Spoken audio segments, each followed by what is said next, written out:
नमस्कार, मैं हूं विवेक। नमस्कार, मैं हूं आपके साथ विभा उपाध्याय। बजने वाले हैं 2 और हम दोनों लेकर आए हैं 2 दनादन। और सबसे पहले नजर इस वक्त के हेडलाइंस पर। हेडलाइंस प्रेजेंटेड बाय स्ट्रॉन्ग मतलब मैथन स्टील। सहरसा के महिषी प्रखंड में सड़क पर बनी पुलिया धड़ाम से गिरी। कुंदह समेत कई गांवों में बंद हुआ आने जाने का रास्ता। सीएम नीतीश ने समय पर काम पूरा नहीं होने पर जताई नाराजगी, अधिकारी के हाथ जोड़कर जल्दी काम पूरा करने की अपील की। उन्नाव हादसे में 18 लोगों की मौत, पीएम मोदी ने हादसे पर जताया दुख। मृतकों के आश्रितों को 2-2 लाख और घायलों को 50,000 रुपए के मुआवजे का ऐलान। उन्नाव बस हादसे में बिहार के 7 लोगों की मौत, सीएम नीतीश ने हादसे पर जताया दुख। बिहार के मृतकों को 2-2 लाख रुपए अनुग्रह अनुदान का किया ऐलान। 12 जुलाई को होने वाले अनंत अंबानी और राधिका मर्चेंट की शादी का कार्ड मथुरा के बांके बिहारी मंदिर पहुंचा। मंदिर के पुजारी ने भगवान बांके बिहारी को शादी का कार्ड अर्पित किया। मुंबई में शानदार जश्न की तैयारी।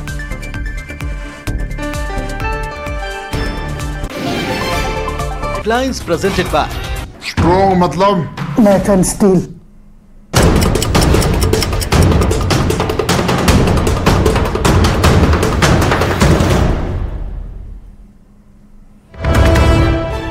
और बड़ी खबर सहरसा से आ रही है, जहां पर सड़क पर बनी पुलिया अचानक से गिर जाती है। देखते ही देखते धड़ाम से ये पुलिया गिर गई और कुंदह सहित कई गांवों का संपर्क अब टूट चुका है, रास्ते बंद हो चुके हैं। महिषी प्रखंड का ये मामला, जहां जिला मुख्यालय और प्रखंड मुख्यालय का संपर्क टूट चुका है। लोगों के लिए अब आवाजाही जो है वो पूरी तरह से बाधित है। और तस्वीरें आपके सामने, कैसे ये पुलिया अचानक से टूट जाती है। बाढ़ का पानी बढ़ने के बाद पुलिया के गिरने की बात सामने आ रही है। तस्वीरें आपके सामने, कुंदह सहित कई गांवों का अब संपर्क भंग है।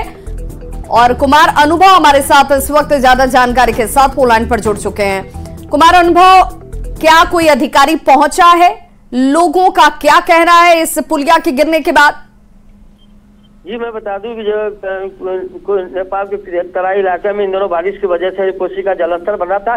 इसके बाद जो कुंदा बलिया सिमर का जो इलाका है वो बाढ़ से घिरा हुआ था। इसी दौरान सड़क पे पुलिया पे भी दबाव बना हुआ था। और उसके बाद जो है आज जो है अभी तकरीबन आधा पौने घंटे पहले जो है पुलिया जो है पानी के दबाव में बह गया। इसमें जहां तक अधिकारी की बात है, अभी तक किसी अधिकारी के पहुंचने की बात सामने नहीं आ रही है। जब संपर्क किया गया, सदर एसडीओ से बात की गई तो वो सड़क के बहने की बात जो है उन्होंने कहा और आरओ के द्वारा जो है ये काम जो है कराए जाने की बात कही। अनुभव, इस पुलिया का निर्माण कब हुआ है, इसकी कोई जानकारी है? क्योंकि ठीक इस पुलिया के जहां से गिरने की तस्वीरें दिख रही हैं उसके बगल में ही लोगों की मौजूदगी है, मवेशी दिख रहे हैं, तो ये अंदेशा पहले से था कि यहाँ पर पुलिया गिर सकती है कभी भी, किसी भी वक्त? जी बिल्कुल, पहले से अंदेशा था। और कल से ही जो है ग्रामीणों का जो कहना है, कल परसों से ही कहा जा रहा था कि पुलिया जो है जी कभी भी गिर सकता है, लेकिन आधिकारिक तौर पे जो है इस पे जो है सूदी नहीं लिया गया, जिसके कारण ये पुलिया बहा है। जहाँ तक बात है, जो अधिकारी से बात नहीं हो पा रही है, एक्जीक्यूटिव इंजीनियर का जो मोबाइल ऑफ है, ग्रामीण कार्य विभाग का और जो भी अधिकारी है उनसे बात नहीं हो पा रही है। सदर एसडीओ का कहना है आरओ के द्वारा काम किया गया था, कराया गया था और स्पष्ट तौर पर यह नहीं बताया जा रहा किन ठेकेदार और किन इंजीनियरों के द्वारा ये काम कराया गया था। पुलिया का निर्माण कब हुआ, इसकी कोई जानकारी? ग्रामीण कुछ कह रहे हैं। ग्रामीण से जहां तक मेरी बात हुई तो ग्रामीण का कहना है कि 5-6 साल पहले ये सड़क बनाया गया था, सड़क पर ये पुल बना था। अब 5-6 वर्ष में ही ये पुलिया जो है बह गया है। जी बहुत बहुत शुक्रिया कुमार अनुभव इस जानकारी के लिए। तो देखिए, बिहार में एक एक करके पुलियों के गिरने का, पुल के ध्वस्त होने का, पिलर के धराशायी होने का मामला सामने आता हुआ। और हर बार की तरह एक बार फिर से यहाँ पर ग्रामीणों का यही कहना है कि 5 साल पहले ही इसका निर्माण हुआ और 5 साल में ही देखिए ये पुलिया पानी के दबाव को बर्दाश्त नहीं कर पाई और कैसे धड़ाम से ये गिर जाती है।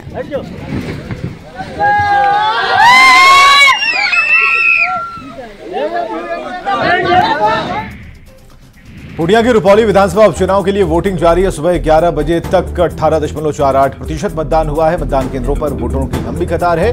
वोट शाम 6 बजे तक डाले जाएंगे। सभी बूथ पर सुरक्षाकर्मी की तैनाती है। बता दें कि इस उपचुनाव में कुल 11 उम्मीदवार अपनी किस्मत आजमा रहे हैं, लेकिन मुख्य मुकाबला जेडीयू के कलाधर प्रसाद मंडल और आरजेडी उम्मीदवार बीमा भारती के बीच है। रुपौली विधानसभा में कुल 321 मतदान केंद्र हैं, जिनमें 120 मतदान केंद्र संवेदनशील हैं। आपको रुपौली विधानसभा के उपचुनाव में वोटरों में उत्साह देखने को मिल रहा है। महिला हो पुरुष हो सभी अपने मतदान का इस्तेमाल कर रहे हैं। लोगों का कहना है कि वो विकास के मुद्दे पर वोट कर रहे हैं। रुपौली विधानसभा में लोगों को नए विधायक से विकास की उम्मीद है।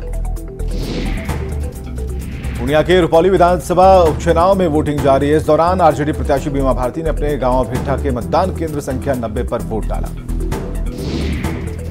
तो वोट देने के बाद बीमा भारती ने प्रशासन पर गंभीर आरोप लगा दिए। उन्होंने कहा कि वोट देने से उन्हें रोका जा रहा है, कार्यकर्ताओं पर दबाव बनाया जा रहा है। पूर्णिया के रुपौली विधानसभा उपचुनाव में वोटिंग के दौरान हंगामा हुआ। गोरियर बूथ संख्या 235, 236, 237 और 238 पर हंगामा हुआ। इस दौरान निर्दलीय उम्मीदवार शंकर सिंह की पत्नी सुनीता देवी अपने सैकड़ों समर्थकों के साथ धरने पर बैठ गई और हंगामा करने लगी। निर्दलीय उम्मीदवार शंकर सिंह और उनकी पत्नी सुनीता सिंह ने प्रशासन पर वोटरों को रोकने का आरोप लगाया। वहीं घटना की जानकारी मिलते ही पुलिस ऑब्जर्वर एन सुब्रमण्यम मौके पर पहुंचे और लोगों को शांत कराया। पटना सिटी में सीएम नीतीश कुमार ने पटना मरीन ड्राइव की तीसरे फेज का लोकार्पण किया। यह सीएम का ड्रीम प्रोजेक्ट है। मुंबई के मरीन ड्राइव की तर्ज पर पटना के मरीन ड्राइव को विकसित किया जा रहा है। साल 2022 में सीएम नीतीश कुमार ने पहले चरण में दीघा से पीएमसीएच तक मरीन ड्राइव का लोकार्पण किया था, जबकि दूसरे चरण में 1 साल बाद 2023 में पीएमसीएच से गायघाट तक इसका विस्तार किया गया था। दीघा से दीदारगंज के बीच 20.5 किलोमीटर जेपी गंगा पथ का निर्माण होना है। आज लोकार्पण के बाद सीएम नीतीश कुमार ने काम समय पर खत्म करने को लेकर आग्रह किया, क्योंकि समय पर काम खत्म नहीं होने को लेकर मुख्यमंत्री नीतीश कुमार की नाराजगी भी दिखी। अधिकारियों से जल्द काम पूरा करने का उन्होंने आग्रह किया और कहा कि इसकी मदद से अलग अलग इलाकों से लोगों को आने जाने में बहुत सुविधा हासिल होगी। पटना सिटी के कंगन घाट पर मरीन ड्राइव के तीसरे फेज के लोकार्पण के समय मुख्यमंत्री नीतीश कुमार का एक बार फिर अलग अंदाज देखने को मिला। समय पर काम पूरा नहीं होने पर उन्होंने नाराजगी जताई। साथ ही जिस अधिकारी पर नाराज हुए उसके सामने हाथ जोड़कर काम को जल्द पूरा करने की विनती की। मुख्यमंत्री नीतीश कुमार ने अधिकारियों से मीडिया के सामने आकर बोलने को कहा और जिसके बाद अधिकारी ने कहा कि साल के अंत तक काम को पूरा कर लिया जाएगा। बाद में मुख्यमंत्री ने अधिकारी को धन्यवाद दिया। कितना अच्छा लगता है। देख लिए ना हम उसको कितना कहे करने वाले। हमको था कह दिया था इस बार फरवरी तक देखते रहता है कितना अच्छा लगता है। देख लिए ना हम उसको कितना कहे करने वाले। हमको था कह दिया था इस बार फरवरी तक आने वाले पटना आने के लिए या कहीं भी जाने के लिए कितना सुविधा होगी। इसी के लिए हम लोग बनवा रहे हैं। इसको हम लोग बनवा रहे हैं। तब तो था यहाँ तक और वो बख्तियारपुर तक में बन रहा था बहुत पहले से। वहाँ तक बख्तियारपुर से 4 किलोमीटर आगे था। उसका नाम है बख्तियारपुर। नाम तो बराबर कहते हैं बख्तियारपुर में आगे है 4 मिनट आगे। इधर हम लोग यहाँ तक बनवा शेरपुर सर इसको कोइलवर तक ले जाएंगे। सूरज इधर भी ले जाएंगे तो सब जगह से सोच लीजिए कि नॉर्थ के अलग अलग इलाकों से लोगों को यहाँ पर आने में कितनी सुविधा होगी। और बाहर तो कई बना रहा है ना, प्लेन बन रहा है ना, प्लेन कर रही है थोड़ा नीचे कर रहा है होगा तो लोगों को कितनी खुशी होती है इधर जाने से। 3 रोड जब सब देखते रहता है गंगा नदी कितना अच्छा लगता है। और बड़ी खबर उन्नाव से शिवहर से दिल्ली जा रही बस हादसे का शिकार हो गई। उत्तर प्रदेश के उन्नाव में बड़ा हादसा हो गया। भीषण सड़क हादसे में 18 लोगों की मौत हो गई। लगभग 20 लोग घायल बताए जा रहे हैं, जिन्हें इलाज के लिए सीएससी बांगरमऊ अस्पताल में भर्ती कराना पड़ा। मरने वालों में ज्यादातर लोग बिहार के हैं।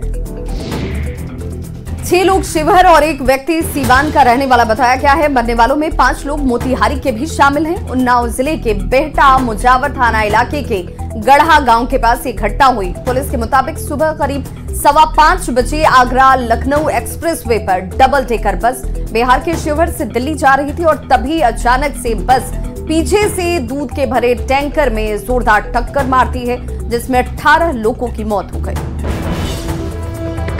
नौ बस हादसे से जुड़ा बड़ा अपडेट दे रहे हैं न्यूज 18 पर। पुलिस की शुरुआती जांच में बड़ा खुलासा हुआ है। बस के कागजों में दर्ज पता फर्जी निकला है।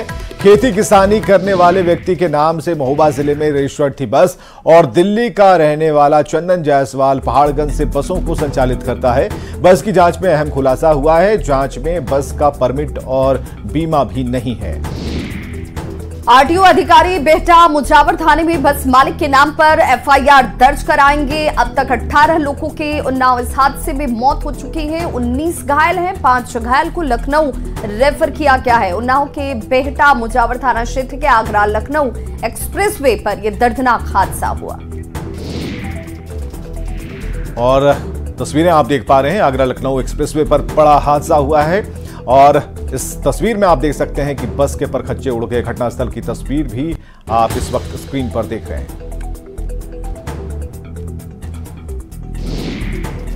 तो घटनास्थल पर यात्रियों के सामान इधर उधर बिखरे नजर आए। चप्पल, जूता, बोतल सड़क के किनारे दिखे। अगली तस्वीर और इन तस्वीरों के जरिए आप समझ सकते हैं कि उस वक्त जब हादसा हुआ होगा तो किस तरीके से चीख पुकार मच गई होगी। अस्पताल में अधिकारी भी मौजूद हैं जहां पर घायलों को इलाज कराया जा रहा है और इनमें कई यात्रियों की स्थिति गंभीर बताई जा रही है। हादसे की शिकार बस में यात्रा कर रहे रोशन ने बताया कि वो अपनी बेटी के साथ दिल्ली जा रही थी।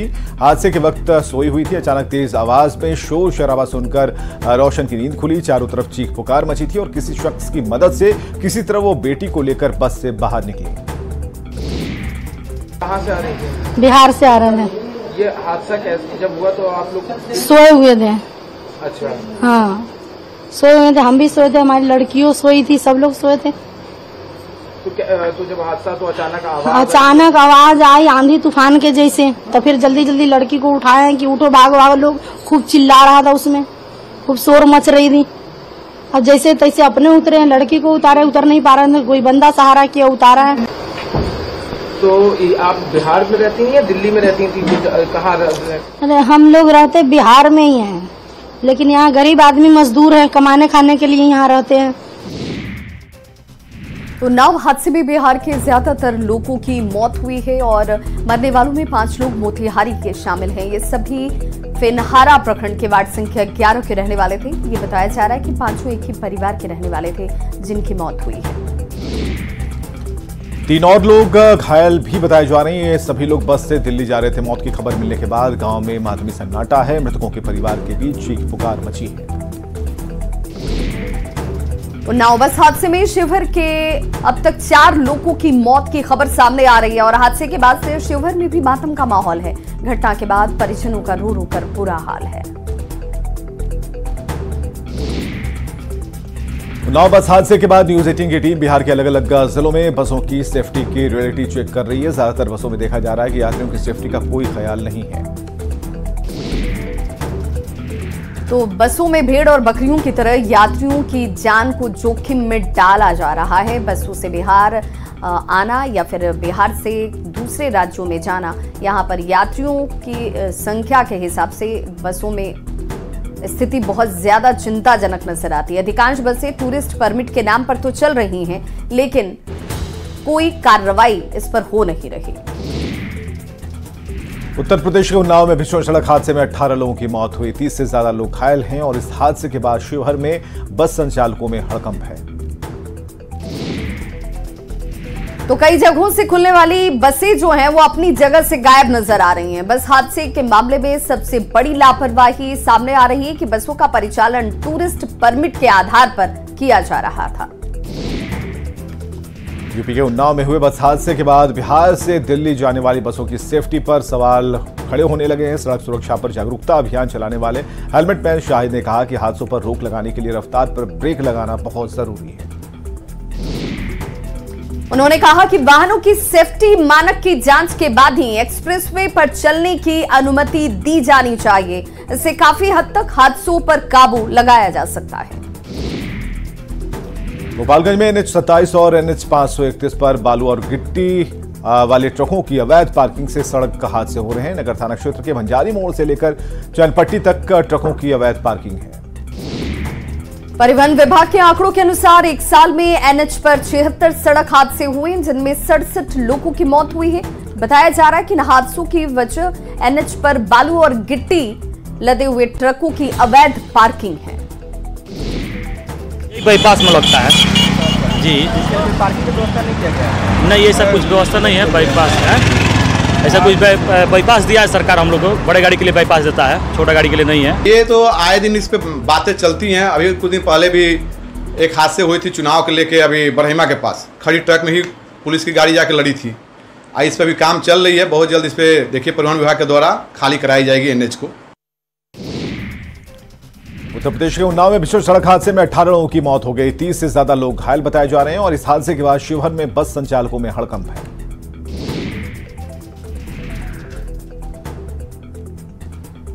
तो देखिए तस्वीर हम आपको दिखा रहे हैं, चूंकि कई बसें हैं जो खुलती थी जिन जगहों से, वहां पर अब वो नहीं दिख रही हैं, क्योंकि इसमें भी कुछ न कुछ अनियमितता जरूर होगी और यही वजह है कि इन हादसों को लेकर अब जांच की जरूरत है।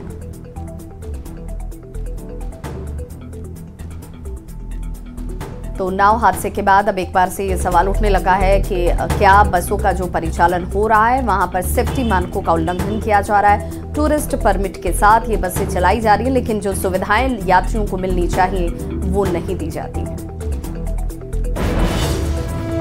जहानाबाद से बड़ी खबर है, हेडमास्टर को बेरहमी से पीटा गया है। स्कूल में हेडमास्टर की पिटाई हुई है। हेडमास्टर राम प्रसाद को पीटा गया है। जहांगीरपुर मिडिल स्कूल के हेडमास्टर थे जिनकी पिटाई हुई है। घायल हेडमास्टर अस्पताल में भर्ती कराए गए हैं। रतनी प्रखंड इलाके की यह घटना है। वित्तीय प्रभार को लेकर इस मारपीट का आरोप लगा है। शिक्षक प्रदीप कुमार पर यह आरोप है। तो जख्मी हेडमास्टर राम प्रसाद ने आरोप लगाया कि वित्तीय प्रभार को लेकर स्कूल के ही शिक्षक प्रदीप कुमार के साथ कई दिनों से विवाद चल रहा था। आज जब वे कार्यालय में थे तभी अराजक तत्वों की तरफ से उनके ऊपर हमला करवाया जाता है। प्रदीप कुमार प्रभारी जो वहाँ शिक्षक हैं वो प्रभार नहीं दे रहे हैं। इस संबंध में 25 तारीख को डीओ और रत्नी भी आए थे प्रभार दिलवाने के लिए, लेकिन उनके सामने वो बोले भी डीओ साहब कि आज अभी प्रभार दीजिए, लेकिन प्रभार द्वितीय प्रभार नहीं दिए, ताला चाबी नहीं मिला है। इस संबंध में हम प्रश्न विभाग थाना को सलाह भी दिए थे।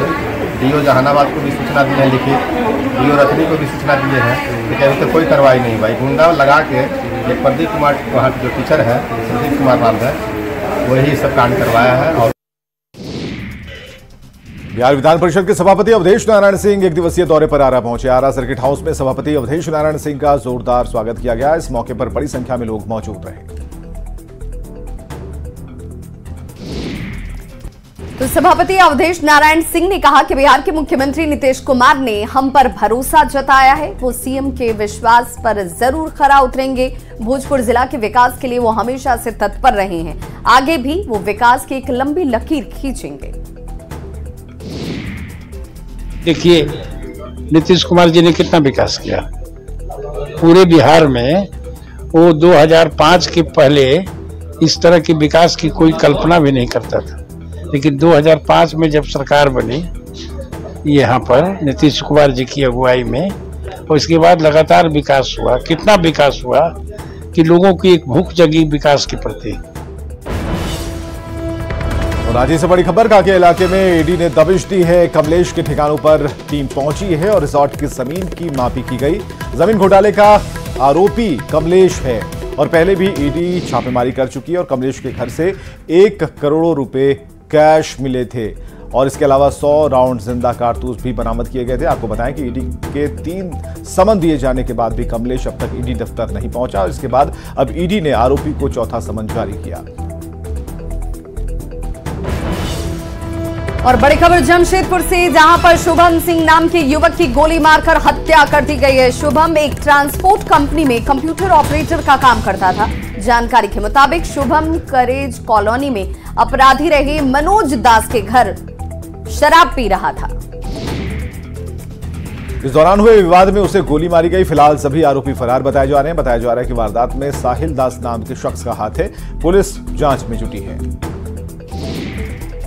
फोन आया था सुबह में गैरेज कॉलोनी में, जहाँ पे बैठा हुआ था और कोई मर्डर करके मेरा भाई का भाग गया। वहाँ पे कोई अभी तक मिला नहीं है, तो प्रशासन बॉडी उठा के दिया है पोस्टमार्टम हाउस में। अभी विवाद का तो वैसा नहीं पता मेरे को किससे था वैसा विवाद, लेकिन उठता बैठता था, कैरेज में जान पहचान उसका था तो उठता बैठता था, बराबर जाता था। लेकिन किसके साथ क्या घटना हुआ ये चीज़ हमको अभी तक नहीं पता चल पाया। कल रात एक व्यक्ति की हत्या होने की सूचना प्राप्त हुई है, तो उसी के जांच के क्रम में यहाँ पे हम लोग की टीम सब आई हुई है और अनुसंधान जारी है। कुछ लोगों का नाम आ रहा है, उनके ऊपर भी जांच की जा रही है। सर क्या चीज़ से मारा गया अभी उसके।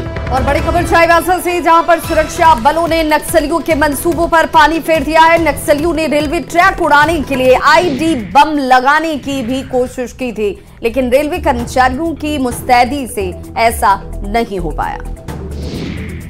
दरअसल नक्सलियों ने रेलवे ट्रैक पर बैनर लगाकर ट्रेनों को रोकने की कोशिश की। इसके बाद हावड़ा मुंबई मुख्य मार्ग 4 घंटे तक ठप रहा। इस दौरान उन्होंने ट्रैक पर आईडी लगाने की कोशिश की, लेकिन सुरक्षा बलों ने मौके पर पहुंचकर बैनर हटाया और जांच के बाद रूट पर दोबारा ट्रेनों का आना जाना शुरू हो पाया। पलामू में मुख्यमंत्री हेमंत सोरेन की घोषणा के बाद भी अनुसूचित जाति छात्रावास का अभी तक कायाकल्प नहीं हुआ। दरअसल मितनी नगर के डिरमा के अनुसूचित जाति कल्याण छात्रावास का 2 साल पहले मुख्यमंत्री हेमंत सोरेन ने निरीक्षण किया था और इस दौरान मंत्री मिथिलेश ठाकुर और बादल पत्रलेख भी उनके साथ मौजूद थे।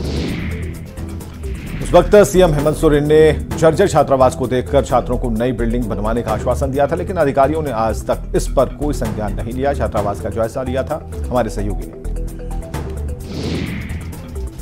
हजारीबाग के बरही में विवाद अब गहराता जा रहा है। वर्तमान कांग्रेस विधायक उमाशंकर अकेला और बिहार सरकार के पूर्व मंत्री मनोज यादव के समर्थक एक दूसरे के आमने सामने हैं। दरअसल बरही कांग्रेस विधायक उमाशंकर अकेला, यादव के बेटे रविशंकर अकेला यादव और पूर्व विधायक मनोज यादव के बीच वर्चस्व की लड़ाई लंबे वक्त से चल रही है और इसकी वजह से बरही के चौपारण में हालात तनावपूर्ण हैं। हालात को देखकर प्रशासन ने पूरे इलाके में धारा 144 लगा दी है। बावजूद मंगलवार रात कुछ कांग्रेस नेता और कार्यकर्ताओं के घर हमले का मामला सामने आया। पीड़ितों का कहना है कि इसी विवाद की वजह से उनके घरों को निशाना बनाया गया।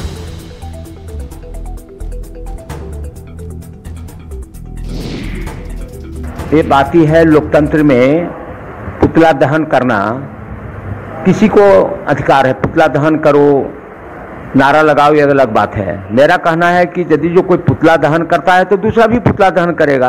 अब पुतला दहन करने में आन करके गाली गलौज करना, मारपीट करना, ये पूर्व विधायक के द्वारा ये गलत है। 10 बजे हम घर आए, घर में आकर के खाना खाया और ऊपर छत पर हम सो गए। हमारी छोटी बहू जो है से नीचे हमारे नीचे रूम में सोई हुई थी और इधर से 5-7 लोग आए हैं और उसके बाद आवाज़ दे रहा था बालकिशुन यादव बड़ा महीनी से। उसके बाद जब हम नहीं उठे तो सामने वाला पर्टिकुलर बॉल तोड़ दिया। 2 बोलेरो से आया लोग और हमारे घर में तोड़फोड़ किया और मारपीट करने के लिए धमकी दे रहा था। कमाड़ी। तो इस बुलेटिन में बस इतना ही, लेकिन न्यूज़ 18 बिहार झारखंड पर खबरों का सिलसिला लगातार जारी है।